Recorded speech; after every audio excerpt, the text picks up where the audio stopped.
I want you to try to define the number 5. Go ahead. Okay, so did you keep using the number 5 in that definition? Like you kept saying, oh, 5 is 5 apples. Well, that doesn't feel very good, right? You just used 5 to define itself. That's cheating. That doesn't work.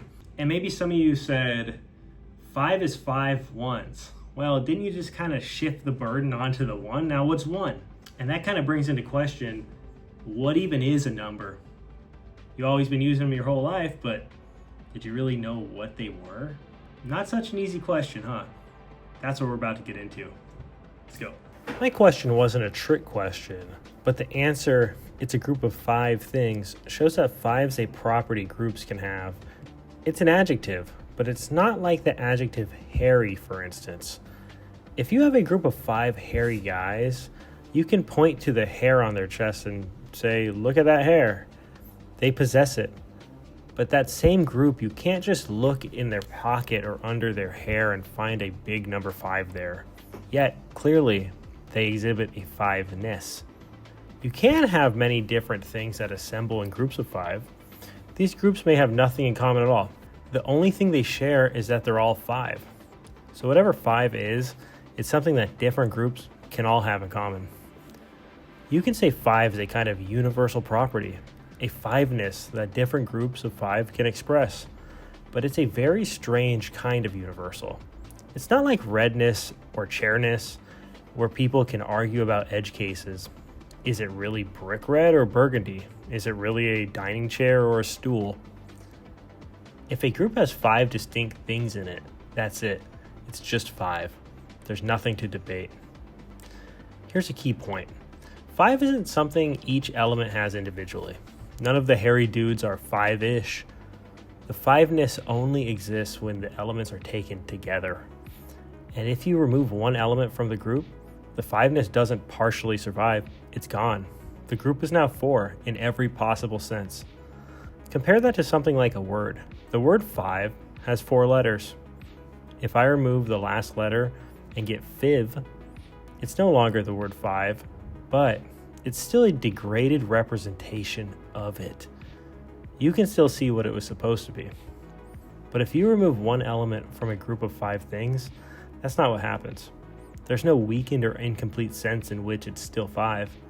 The 5-ness doesn't partially survive, it's just gone. And now it's a group with a complete sense of 4-ness. So 5 isn't a material feature, it's a structural fact about the group. In math, we often say something like, 5 is 5 ones. And at first it sounds like a definition. 5 times 1 equals 5. Makes sense. But when you really think about it, it doesn't actually explain anything unless you already know what a number is. Because now everything depends on what 1 is. So, we didn't solve the problem, we just pushed it back. This isn't a mistake. It's actually the core problem in the foundations of arithmetic. This is where things actually get weird. 1 isn't just the smallest number. It's doing a completely different job than any other number. 1 is what makes something countable at all. Because before you can ever count, something more basic already has to be true. You don't start with numbers. You start with being able to say, this is one thing. And that is not the same one. Only after that does counting even make sense. So, 1 isn't telling you how many. It's what makes how many a coherent question in the first place. Seen this way, there's an order hiding underneath arithmetic. Identity, distinction, counting, number. And this isn't about symbols or notation. It's about structure. Counting itself is an activity. It's the act of matching distinct things to stable placeholders. Those placeholders don't have to be numbers yet. They just have to track oneness. This unit, unchanged.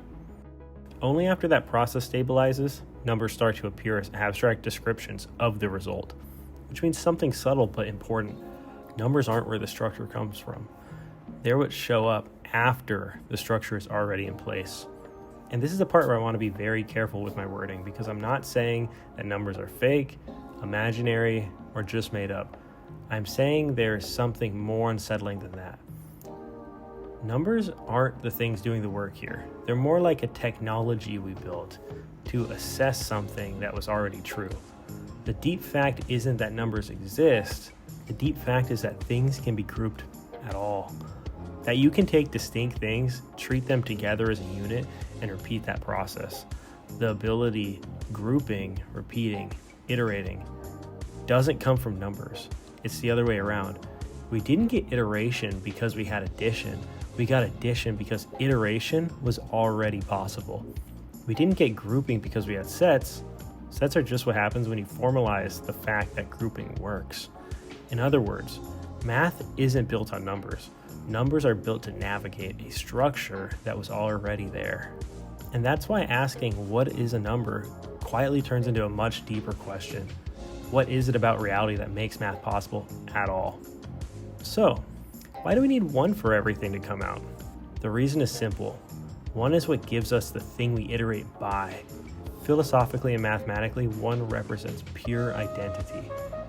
That's why 1 keeps showing up no matter how abstract math gets. Arithmetic isn't defining 1, it's organized around it. So, putting it all together, a number is what you get when you ignore what things are, but remember that they are distinct and treat them as a single collection. 5 is what appears when 5 distinct objects are taken together as a whole. And that might explain why math works so well. It doesn't care what things are, it only cares that things can be distinguished, grouped, and related. That's where numbers live. Thank you so much for watching.